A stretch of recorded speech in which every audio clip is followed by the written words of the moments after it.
Perfect future tense. Today is our ninth number tense is the perfect future tense. Total 12 tense में से हमने 8 tense देख लिए थे। आज से हमें परफेक्ट फ्यूचर टेंस स्टार्ट करना है। 8वें नंबर का टेंस हमारा कौन सा था? Perfect past tense. Okay, perfect past tense में हमने क्या देखा था कि भूतकाल में कोई सर्टेन टाइम पे, यानी कि भूतकाल में कोई पर्टिकुलर टाइम पे हमारा कोई काम स्टार्ट हो चुका था और भूतकाल में ही कोई पर्टिकुलर टाइम पे वो काम खत्म भी हो चुका था, उसे हमने परफेक्ट पास्ट टेंस का नाम दिया था। आज से हमें स्टार्ट करना है perfect future tense. Perfect future tense का मीनिंग क्या होता है?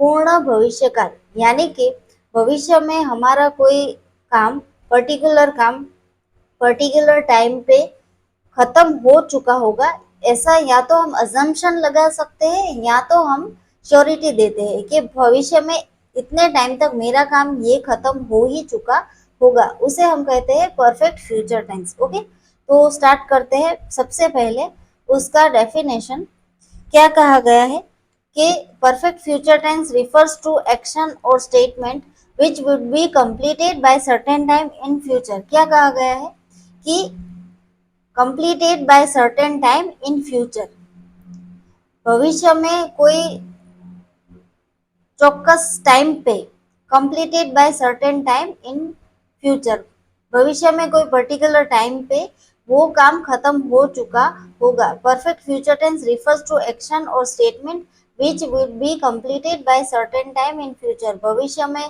कोई पर्टिकुलर टाइम पे ये हमारा काम खत्म हो ही चुका होगा, उसे हम परफेक्ट फ्यूचर टेंस में लिखेंगे। It indicates the completed action in future. Okay, भविष्य का कंप्लीटेड एक्शन यानी कि भविष्य का पूरा हो चुका हुआ काम दिखाता है, दर्शाता है।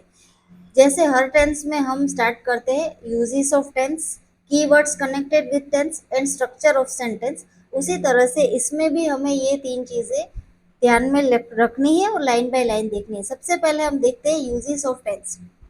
यूजेस ऑफ टेंस में सबसे पहला रूल कौन सा है? प्लान्ड एक्शन और फ्यूचर। प्लान्ड एक्शन और फ्यूचर का मतलब क्या होता है? प्लान्ड एक्शन यानी कि पहले से आयोजन किया हुआ काम, पहले से हमें पता है कि ये काम मुझे भविष्य में करना ही है और ये काम भविष्य में मेरा इतने टाइम पे खत्म हो ही जाएगा, उसे हम कहते हैं प्लान्ड एक्शन। कोई भी काम अगर हमें भविष्य में करना है तो हम पहले से उसकी तैयारी करके बैठते हैं कि हमें 2 दिनों के बाद यहाँ पे जाना है या फिर 10 दिनों के बाद हमें ये काम खत्म करना है। ओके, तो कोई भी काम हम बिना प्लानिंग के नहीं करते और प्लानिंग हमेशा फ्यूचर के लिए ही होती है, भूतकाल के लिए या फिर पास्ट के लिए नहीं होती है। ओके, तो इसीलिए इसका एक रूल है प्लान्ड एक्शन और फॉर द फ्यूचर, भविष्य के लिए जो भी हमने प्लानिंग किया हुआ है कोई काम का, उसे हम परफेक्ट फ्यूचर टेंस में लिखेंगे। ओके, फॉर एग्जाम्पल क्या कहा गया है? I shall have sold this books by next meeting. मतलब कि भविष्य में जब नेक्स्ट मीटिंग यानी कि अगली मीटिंग स्टार्ट होगी, तब तक मैंने ये सारी किताबें बेच दी होगी। ओके, यानी कि मुझे पता है कि भविष्य में जब भी दूसरी मीटिंग स्टार्ट होगी तब तक मैंने ये सारी किताबें किताबें बेच दी होगी। ओके, तो मुझे पता है कि मेरी बुक बेचने का जो काम है वो भविष्य में पर्टिकुलर टाइम पे खत्म हो जाएगा, इसीलिए I shall have sold this books by next meeting. Next meeting यानी नेक्स्ट क्या डिनोट करता है? भविष्य, फ्यूचर डिनोट करता है। अगली मीटिंग होने तक मैंने ये सारी किताबें बेच दी होंगी। ओके, अभी बेची नहीं है, यहाँ फिर भूतकाल में भी बेची नहीं थी, लेकिन यहाँ पे भविष्य में कोई काम खत्म होने की बात की जा रही है। Okay, next example, I hope that Kajal will have cracked exam with in 2 years। मुझे आशा है कि काजल है वो 2 साल के अंदर एग्जाम क्रैक कर देगी। एग्जाम क्रैक करना यानी कि एग्जाम पास कर देना। ओके, मुझे आशा है, आई होप, मुझे आशा है कि काजल है वो विद इन 2 years, 2 साल के अंदर एग्जाम क्रैक कर देगी, एग्जाम पास कर देगी। काजल ने अभी तक एग्जाम पास नहीं किए लेकिन 2 साल के अंदर वो पास कर देगी, भविष्य में 2 साल के अंदर वो उसने एग्जाम पास कर दी होंगी। तो ये एक भविष्य का खत्म होने वाला काम दिखाता है। ओके, नेक्स्ट एग्जाम्पल थर्ड वाला, she will have left this city with in 5 years।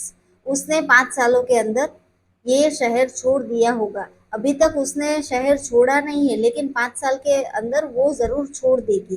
तो ये भविष्य में जो खत्म होने वाला काम है, या फिर भविष्य में कोई पर्टिकुलर टाइम पे होने वाला काम है, उसका हम पहले से अजम्पशन लगा रहे हैं, या फिर श्योरिटी दे रहे हैं कि ये काम यहाँ तक हो ही जाएगा। आने वाले 5 सालों तक, 5 सालों के अंदर उसने ये शहर छोड़ दिया होगा। Okay, she will have left. अब देखिए, नेक्स्ट हम देखते हैं कीवर्ड्स कनेक्टेड विथ टेंस। ऐसे वर्ड्स के जिससे हम आइडेंटिफाई कर पाए कि ये कौन सा टेंस है। ओके, परफेक्ट फ्यूचर टेंस में जितने भी हम सेंटेंस देखते हैं, उस सेंटेंस में ऐसा कौन सा वर्ड दिया गया है जिससे हम पता लगा सके कि ये परफेक्ट फ्यूचर टेंस ही है और उसके अलावा कोई और टेंस नहीं है। तो देखते हैं, by next year, next month, या फिर नेक्स्ट डे, यानी कि अगले साल तक, अगले महीने तक, या फिर अगले दिन तक। ओके, ऐसा दिया हो तो वो परफेक्ट फ्यूचर टेंस हो सकता है। By the end of the year, यानी कि साल खत्म होने तक। विद इन, यानी कि अंदर, विद इन 2 इयर्स, 2 साल के अंदर। विद इन 2 मंथ्स, 2 महीने के अंदर। Okay, rule of shall and will. Okay, keywords connected with tense में हमने 3 देखे। परफेक्ट फ्यूचर टेंस में ज्यादा कीवर्ड्स नहीं होते हैं। उसे इसमें हम next year, next month, end of the year, with in. Okay, उसमें पर्टिकुलर टाइम दिया होगा फ्यूचर के लिए। Okay, rule of shall and will. Shall and will का जो रूल है वो मैंने आपको सिंपल फ्यूचर टेंस में भी दिखाया था, और आज फिर से परफेक्ट फ्यूचर टेंस में भी दिखा रही हूँ कि इसमें क्या होता है। तो देखते हैं। Generally we use shall with I and will with we and other pronouns. Bracket में दिया गया है you, he, she, it and they. देखते हैं, इतना पहले समझते हैं कि यहाँ तक क्या कहा गया है। Generally we use shall with I, यानी कि शल के साथ हमेशा हम आई का यूज करते हैं। यानी कि जहाँ पे भी आई हो और फ्यूचर टेंस दिया गया हो, तो हम उसमें हमेशा शल का यूज करते हैं। And will with we and other pronouns, यानी कि विल का यूज किसके साथ करते हैं?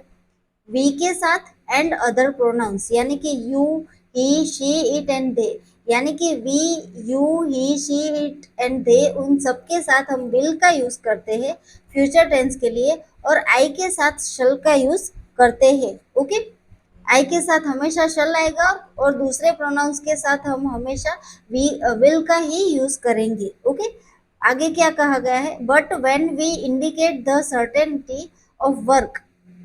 अब क्या कहा गया है? We indicate the certainty of work. जब हम कोई काम की श्योरिटी दिखाते हो, we extend the shall and will with each other, यानी कि शल की जगह पे हम विल का यूज करेंगे, और विल की जगह पे शल का। यानी कि जब भी हम कोई काम में 100% श्योर है कि हम ये काम इतने टाइम में खत्म कर ही देंगे, 100% कर देंगे, तो उसमें एक श्योरिटी दिखाते हैं कि ये काम हमारा हो ही जाएगा चाहे कुछ भी हो।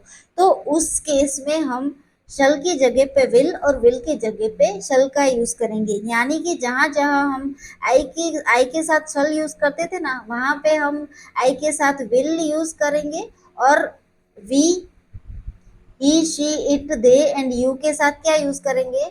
शल यूज करेंगे। लेकिन कब यूज करेंगे? जब हम हमारे पास कोई वर्क की श्योरिटी हो, सर्टेनिटी हो, तब। ओके, या फिर नॉर्मल केस में तो हम आई के साथ शल, और विल के साथ कौन सा लगाएंगे? We, you, he, she, it और दे।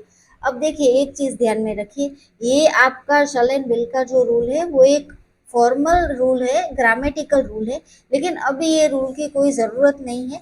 आप सभी के साथ विल लगा सकते हो, ना ही तो कोई श्योरिटी की ज़रूरत है, ना ही तो कोई असम्पशन की ज़रूरत है। सबके साथ हम विल लगाएंगे तो भी आपका आंसर राइट पड़ेगा, करेक्ट पड़ेगा। ओके, आपको शल का यूज करने की बिल्कुल ही ज़रूरत नहीं है, लेकिन आपको ये याद रखना है रूल, कि ऐसा रूल होता है। ओके, नेक्स्ट हम देखते हैं स्ट्रक्चर ऑफ सेंटेंस। सेंटेंस का स्ट्रक्चर। अब देखिए, सेंटेंस का स्ट्रक्चर का मतलब क्या होता है कि कोई भी सेंटेंस कैसे बनता है, कौन से वर्ड्स को जोड़ के बनता है, और उस वर्ड्स को हम क्या नाम देते हैं, उसे हम कहते हैं structure of sentence. For example, अगर मैं कहूँ कि मैं कल शाम को 5 बजे तक यहाँ पे पहुंच जाऊंगी, तो मैंने ये पूरा सेंटेंस बोला है, उसमें सभी वर्ड की प्लेस फिक्स की गई है कि मैं कल शाम तक, तो मैं की जगह वो पहले है और कल शाम तक उसमें तक की जगह वो लास्ट में है। यानी कि सेंटेंस के स्ट्रक्चर में क्या होता है कि सभी जो वर्ड्स होते हैं उनकी प्लेस फिक्स होती है और उन वर्ड को क्या नाम दिया जाए, कहाँ पे सब्जेक्ट आएगा, कौन सी जगह पे वर्ब आएगा, कौन सी जगह पे ऑब्जेक्ट आएगा, कहाँ पे अदर वर्ड्स आएंगे। ओके, तो उन सभी वर्ड की प्लेस भी फिक्स होती है और उन सभी वर्ड को हमें क्या नाम देना है उसको हम कहेंगे स्ट्रक्चर ऑफ सेंटेंस। अब उसमें देखते हैं types of sentence. Types of sentence में क्या आएगा, दो टाइप्स होते हैं जनरली। एक तो होता है एसर्टिव सेंटेंस और दूसरा होता है इंट्रोगेटिव सेंटेंस। एसर्टिव सेंटेंस का मतलब होता है विधान वाक्य। ओके, एसर्टिव सेंटेंस का मतलब क्या होता है, विधान विधान वाक्य यानी कि फुल स्टॉप वाक्य, फुल स्टॉप वाला वाक्य। और इंट्रोगेटिव सेंटेंस यानी कि प्रश्नार्थ वाक्य। ओके, प्रश्नार्थ वाक्य यानी कि क्वेश्चन मार्क वाला सेंटेंस। टोटल टाइप्स होते हैं दो। इन दोनों के हम सब टाइप्स देखते हैं कि विधान वाक्य के कितने सब टाइप होते हैं और प्रश्नार्थ वाक्य के कितने सब टाइप्स होते हैं।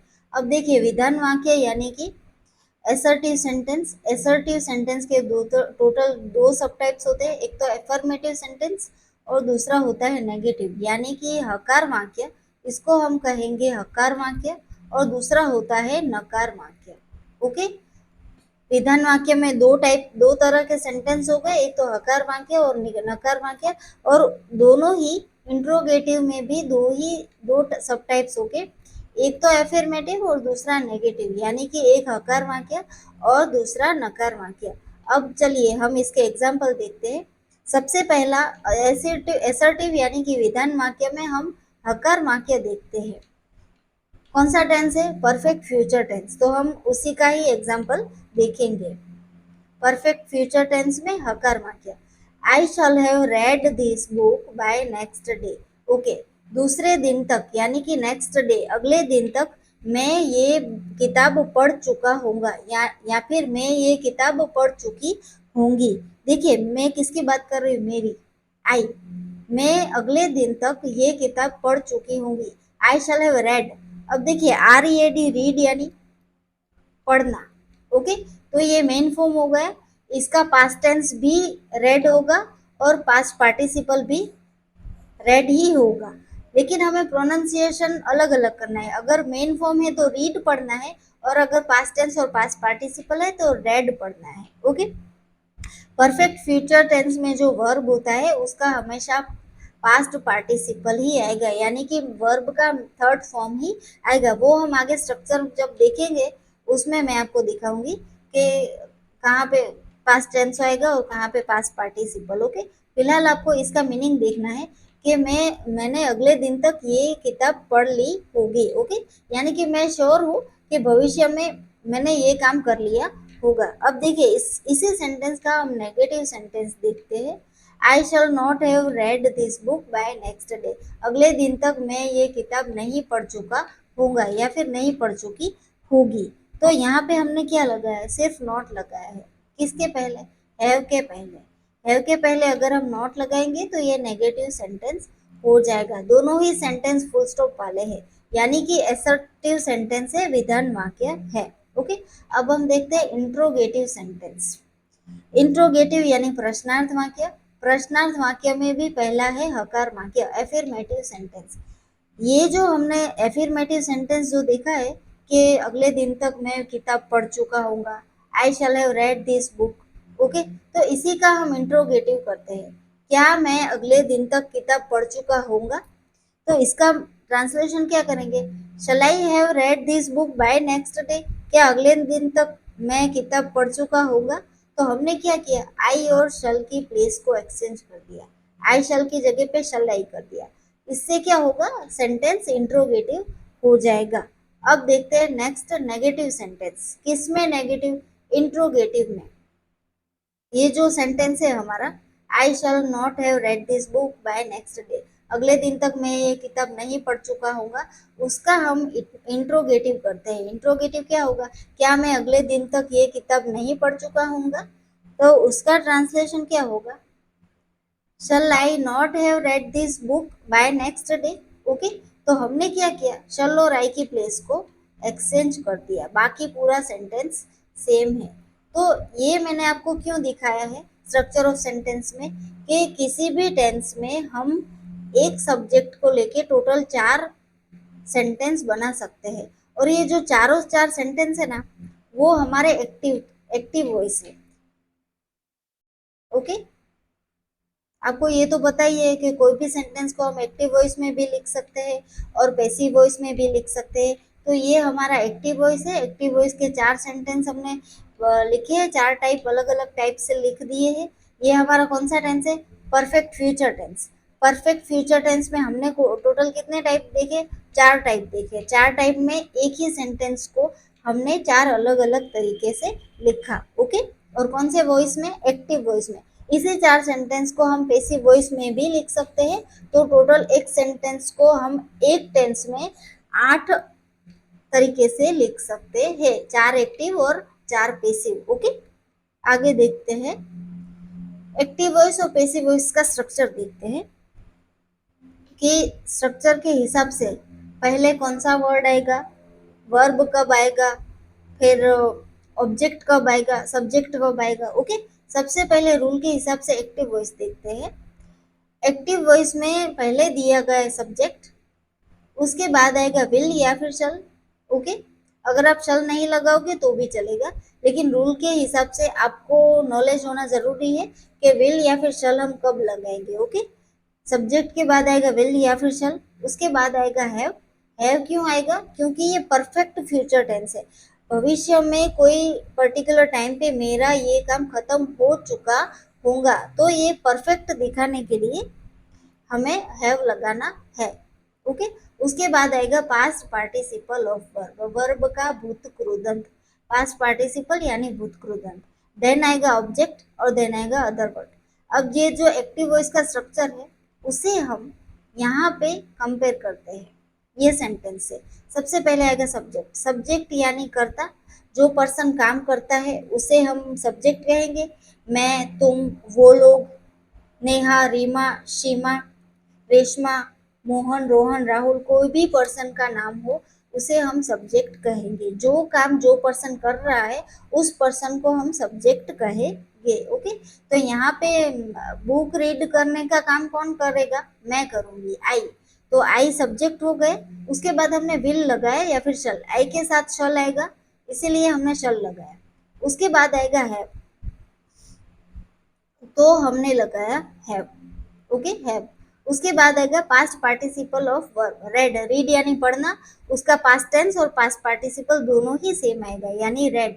उसके बाद आएगा ऑब्जेक्ट, क्या पढ़ना था, बुक पढ़नी थी, तो बुक क्या हो गया, ऑब्जेक्ट। बुक हो गया ऑब्जेक्ट, ये हो गया वर्ब का पास्ट पार्टिसिपल। फिर यहाँ पे हमने सब्जेक्ट लगा दिया और फिर बीच में लगा दिया शल हैव। ये सारे अदर वर्ड्स है, अदर वर्ड्स में कीवर्ड्स भी आ गए। ओके, तो सेंटेंस के स्ट्रक्चर के हिसाब से हमने सेंटेंस बनाया। ओके, अब हम देखते हैं पैसिव वॉइस का स्ट्रक्चर। पैसिव वॉइस के स्ट्रक्चर में क्या दिया गया है, सबसे पहले दिया गया है ऑब्जेक्ट, उसके बाद दिया गया विल, उसके बाद दिया गया हैव, देन आएगा बीन। पैसिव वॉइस के रूल के हिसाब से अगर परफेक्ट टेंस है तो हमें बीन लगाना जरूरी है। ओके, उसके बाद आएगा past participle of verb and then by, then subject. Okay, देखिए हर एक पैसिव वॉइस में ऐसा कोई एक कीवर्ड दिया गया होगा जिससे हमें पता लगे कि ये पैसिव वॉइस है। तो यहाँ पे हमने कौन सा वर्ड यूज किया है, बीन। ओके, हैव के बाद बीन यूज किया है, इसीलिए बीन कहाँ पे आएगा, पैसिव वॉइस में आएगा। सब्जेक्ट की जगह पे ऑब्जेक्ट आएगा, यहाँ पे पहले सब्जेक्ट था लेकिन पैसिव वॉइस में ऑब्जेक्ट आ गया, और यहाँ पे लास्ट में क्या था, ऑब्जेक्ट, तो लास्ट में क्या आ गया, सब्जेक्ट। ओके, अब इस स्ट्रक्चर को हम कंपेयर करते हैं पैसिव वॉइस। अब देखिए यहाँ पे मैंने ये जो चारों सेंटेंस दिए हैं ना, ये चारों सेंटेंस एक्टिव में थे। ओके, तो अब ये जो पहला सेंटेंस था उसका एक्टिव का स्ट्रक्चर हमने यहाँ पे कंपेयर कर लिया। तो अब इसी सेंटेंस का हमें पेसिव करना हो तो क्या होगा वो हम देखते हैं। स्ट्रक्चर के हिसाब से हम वर्ड लेते जाते हैं। सबसे पहले ऑब्जेक्ट है। ओके, तो ये जो सेंटेंस दिया गया है उसमें ऑब्जेक्ट कौन सा है? अच्छा ओके, पहले एक्टिव का मीनिंग क्या था? I shall have read this book by next day. अगले दिन तक मैं ये किताब पढ़ चुकी होंगी या फिर पढ़ चुका होगा। तो यहाँ पे क्या पढ़ने की बात हुई है? बुक पढ़ने की। तो बुक पढ़ने की बात हुई है, बुक ऑब्जेक्ट हो गया। पैसिव वॉइस के हिसाब से क्या हम बोलेंगे कि अगले दिन तक मेरे द्वारा बुक पढ़ी जा चुकी होगी। तो क्या पढ़ा जा चुका होगा? बुक। बुक ऑब्जेक्ट हो गए, तो सबसे पहले हम लगाएंगे दिस बुक। सबसे पहले आएगा दिस बुक, दिस बुक। फिर क्या आएगा? विल हैव बीन, तीनों साथ में, will plus have plus been, तो this book will have been. फिर उसके बाद आएगा पास्ट पार्टिसिपल ऑफ वर्ब यानी कि रेड। रेड आएगा। क्या क्या करना है? बुक पढ़नी है। पढ़ना यानी कि रेड। ओके, फिर आएगा बाय। बाय आएगा। ओके, तो यहाँ पे बाय। और आई का सब्जेक्ट कौन सा है? यहाँ पे आई। आई का सब्जेक्ट का आई का सब्जेक्ट है उसका अगर हम पेसिव वॉइस करें तो क्या आ जाएगा? बाय मी, मेरे द्वारा। इसका मतलब क्या होगा? बाय मी का मतलब मेरे द्वारा। मेरे द्वारा ये किताब अगले दिन तक पढ़ी जा चुकी होगी। फिर हम ये जो कीवर्ड्स है ना वो लास्ट में लगा सकते हैं। By me, by next day, next day. Okay, तो ये हमारा क्या हो गया? पेसिव वॉइस का स्ट्रक्चर हो गया। तो जितने भी पेसिव वॉइस के वर्ड की अरेंजमेंट है उसको हमें एक्टिव वॉइस के सेंटेंस में से सिलेक्ट करके ही लेना है। ओके, उसमें कोई न्यू न्यू वर्ड ऐड नहीं होगा, ये आपको ध्यान में रखना है। वो भी हमने जितने वर्ड हमने एक्टिव वॉइस में लिए हैं वो सारे के सारे पेसिव वॉइस में लेने हैं, लेकिन वर्ड की अरेंजमेंट आगे पीछे हो जाएगी। ओके, मैं बुक पढ़ूंगी या फिर मेरे द्वारा बुक पढ़ी जाएगी। ओके, एक्टिव और पेसिव का डिफरेंस यही है। अब चलिए एक एक एग्जांपल हम देख लेते हैं स्ट्रक्चर के हिसाब से।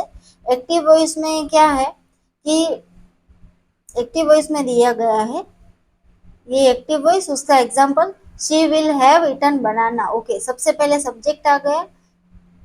किसने बनाना खा लिया होगा? शी, उसने। तो शी सब्जेक्ट हो गया। उसके बाद आएगा विल हैव।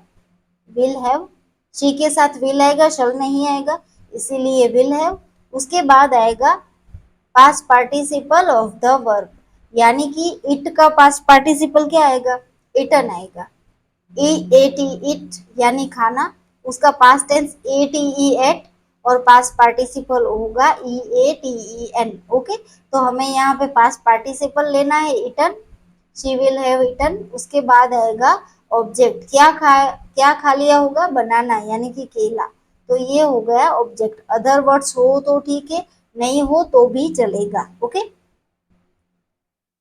ये हमारा एक्टिव वॉइस हो गया। अब इसी को हम पेसिव वॉइस में कन्वर्ट करते हैं। पहले आएगा ऑब्जेक्ट। क्या खा लिया होगा? बनाना। तो बनाना हमें यहाँ पे लेना है, सबसे पहले बनाना यानी कि ऑब्जेक्ट की जगह पहले आ गई। ओके, ये जो ऑब्जेक्ट की जगह है ये हमारी पहले पहले आ गई। जो ऑब्जेक्ट एक्टिव वॉइस में लास्ट में था उसी ऑब्जेक्ट को हमें पेसिव वॉइस में फर्स्ट में लेना है। ओके, फिर आएगा विल हैव बीन। तो यहाँ पे हमने विल हैव बीन लगा दिया। उसके बाद आएगा पास्ट पार्टिसिपल इटन। तो इटन को हमें एज इट इज रखना है। इटन किसके द्वारा? मेरे द्वारा, सब्जेक्ट। बाय तो हमें लगाना ही है और मेरे द्वारा नहीं, उसके द्वारा। तो शी का क्या हो जाएगा? सब्जेक्ट हर, बाय हर, उसके द्वारा। यानी कि सब्जेक्ट की जगह पे ऑब्जेक्ट आ जाएगा और ऑब्जेक्ट की जगह पे सब्जेक्ट आ जाएगा। और पैसिव वॉइस है इसलिए हमें बीन लगाना जरूरी है। ओके, तो ये हमारा हो गया पूरा स्ट्रक्चर ऑफ सेंटेंस। हम जब भी परफेक्ट फ्यूचर टेंस के सेंटेंस बनाएंगे तब कैसे बनाएंगे? इन दोनों स्ट्रक्चर को ध्यान में रख के ही बनाएंगे। ओके, नेक्स्ट हम देखते हैं टेबल ऑफ सब्जेक्ट। अब देखिए हर बार हर टेंस में आपको मैं ये टेबल देती हूँ, सिंगुलर प्लूरल वाला। ये कौन सा टेबल है? ये सब्जेक्ट वाइज मैंने टेबल दिया है कि एक ही टेंस में हम टोटल कितने सब्जेक्ट ले सकते हैं। ओके, तो फर्स्ट ऑफ ऑल हम सब्जेक्ट लेते हैं आई। आई यानी कि मैं। अब देखिए एक चीज मैं आपको बता दूं, मैंने आपको स्ट्रक्चर ऑफ सेंटेंस में क्या कहा था कि आई सब्जेक्ट मैंने लिया था और उसको लेके हमने 4 सेंटेंस बनाए थे, 4 एक्टिव वॉइस। ओके, और उसी के हम 4 पैसिव वॉइस अगर करें तो टोटल 8 सेंटेंस बनेंगे।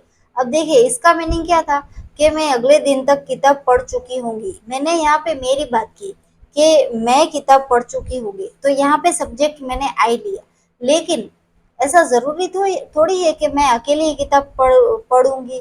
अगर आप भी पढ़ सकते हो ना, अगर आप नहीं पढ़ सकते हो तो तीसरा पर्सन भी कोई पढ़ सकता है। वो तीसरा पर्सन अगर मेल हो या फिर फीमेल हो हमें पता नहीं है। ओके, तीसरा पर्सन एक से ज्यादा भी लोग हो सकते हैं। तो उसी तरह से यहाँ पे हमें एक ही सब्जेक्ट आई नहीं लेना है, इसके अलावा हम और कितने सब्जेक्ट ले सकते हैं उसे हमें ये टेबल में देखना है।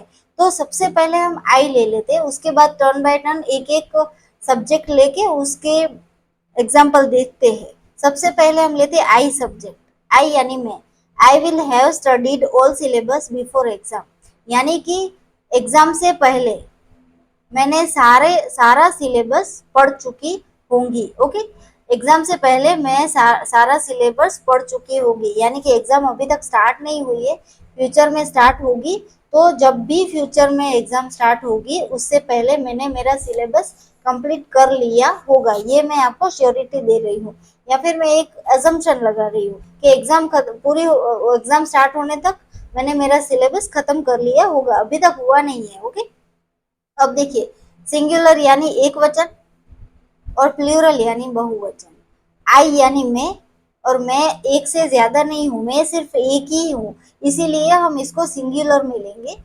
अगर मैं मेरे ही बारे में बात कर रही हूँ तो उसे हम कहेंगे आई, और आई को हम कहेंगे फर्स्ट पर्सन सिंगुलर। यानी कि आई क्या है? First person singular. सिंगुलर यानी एक वचन, एक में एक से ज्यादा लोग नहीं हो सकते। ओके, फर्स्ट पर्सन सिंगुलर क्यों? क्योंकि मैं मेरे ही बारे में बात कर रही हूँ, तो आई को हम फर्स्ट पर्सन सिंगुलर लेंगे। ओके, एग्जाम एग्जाम से पहले मैंने मेरा सिलेबस खत्म कर लिया होगा। ओके, अब देखते हैं फर्स्ट पर्सन प्लूरल। प्लूरल यानी बहुवचन।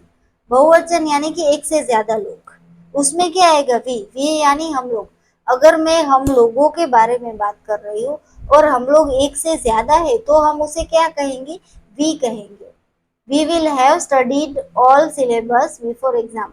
एग्जाम से पहले हमने सिलेबस पढ़ा लिया होगा। ओके, हम लोगों ने, तो ये क्या हो गया? First person plural. Okay, I का प्लूरल क्या हो गया? वी हो गया, और वी क्या है? First person plural. तो टोटल 2 सब्जेक्ट हुए, आई और वी। अब हम देखते हैं थर्ड। ओके, अगर मैं तुम्हारे बारे में बात कर रही हूँ तो उसे हम कहेंगे सेकंड पर्सन सिंगुलर, और तुम लोग एक ही हो तो। लेकिन अगर तुम लोग एक से ज्यादा हो तो वो सेकंड पर्सन प्लूरल हो जाएगा। देखिए फर्स्ट सेकंड पर्सन सिंगुलर में देखते हैं। You will have studied all syllabus before exam. यहाँ पे हमने आई की जगह पे क्या लिया? यू।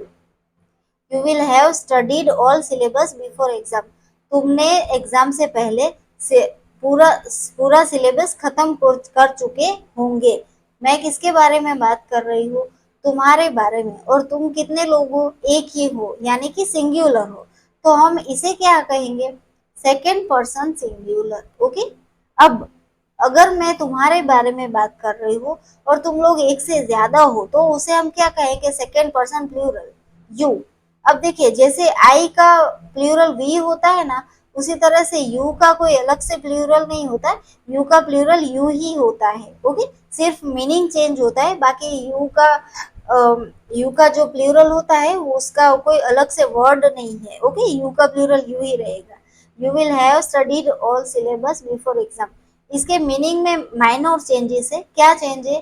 कि एग्जाम से पहले तुम लोगों ने सिलेबस खत्म कर दिया होगा। यहाँ पे इसका मीनिंग क्या था सिंगुलर का, कि तुमने खत्म कर लिया होगा, और यहाँ पे तुम लोगों ने। क्यों? क्योंकि ये वाला यू है, वहां पे एक ही लोग थे, एक ही पर्सन था, और यहाँ पे एक से ज्यादा है। तो ये हमारा सेकंड पर्सन सिंगुलर और सेकंड पर्सन प्लूरल हो गए। उसी तरह से अब हम देखते हैं थर्ड पर्सन सिंगुलर। अगर मैं आपके बारे में नहीं बात कर रही हूँ, अगर मैं मेरे भी बारे में नहीं बात कर रही हूँ, और मैं किसी तीसरे पर्सन के बारे में बात कर रही हूँ, और वो तीसरा पर्सन एक ही है, एक से ज्यादा नहीं है, तो हम उसे कहेंगे थर्ड पर्सन सिंगुलर। यानी कि ही, शी और इट, ये तीनों जो सब्जेक्ट है वो किस में आएगा? थर्ड पर्सन सिंगुलर में आएगा। क्यों सिंगुलर? क्योंकि वो तीसरा पर्सन है, वो एक ही है, एक से ज्यादा नहीं है।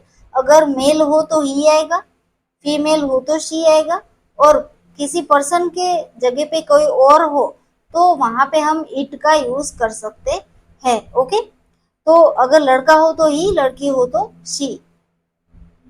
इसका मीनिंग क्या होगा हम देखते हैं कि he will have studied all syllabus before exam. उसने एग्जाम से पहले सारा सिलेबस खत्म कर लिया, सारा सिलेबस पढ़ लिया होगा। ओके, अगर लड़का हो तो, और लड़की हो तो भी उसका मीनिंग यही निकलेगा कि उसने एग्जाम से पहले सारा सिलेबस खत्म कर लिया होगा। सिलेबस कोई पर्सन के अलावा कोई एनिमल या फिर बर्ड्स हो या फिर कोई चीज हो तो उसमें हम इट का यूज कर सकते हैं, लेकिन यहाँ पे एग्जाम की बात हो रही है तो हम इट का यूज नहीं कर सकते हैं। ओके, लेकिन इट आएगा थर्ड पर्सन सिंगुलर में। उसी तरह से अगर मैं किसी तीसरे लोगों के बारे में बात कर रही हूँ और वो लोग एक से ज्यादा है, तो मैं उसका मीनिंग क्या कहूंगी? They will have studied all syllabus before exam. वो लोगों ने एग्जाम से पहले सारा सिलेबस पढ़ लिया होगा। तो हमने ही, शी, इट का प्लूरल क्या कर दिया? दे, वो लोग, थर्ड पर्सन प्लूरल। ओके, तो यहाँ पे हमने टोटल कितने सब्जेक्ट देखे? एक तो आई, दूसरा है वी, तीसरा है यू, चौथा है यू। भले यू का सिंगुलर प्लूरल सेम है, लेकिन है तो सब्जेक्ट ही ना। फोर्थ, फिफ्थ है he, she, it, third person singular, और सिक्स्थ है दे। यानी कि हमने टोटल 6 सब्जेक्ट देखे। कौन से टेंस में? परफेक्ट फ्यूचर टेंस में हमने टोटल 6 सब्जेक्ट देखे हैं। 6 सब्जेक्ट को हम एक ही टेंस में लिख सकते हैं। आई क्या था? First person singular. Okay, singular यानी एक वचन। वी क्या था? First person plural. You second person singular, you second person plural. फिर he, she, it third person singular, और they third person plural. Okay, is it clear?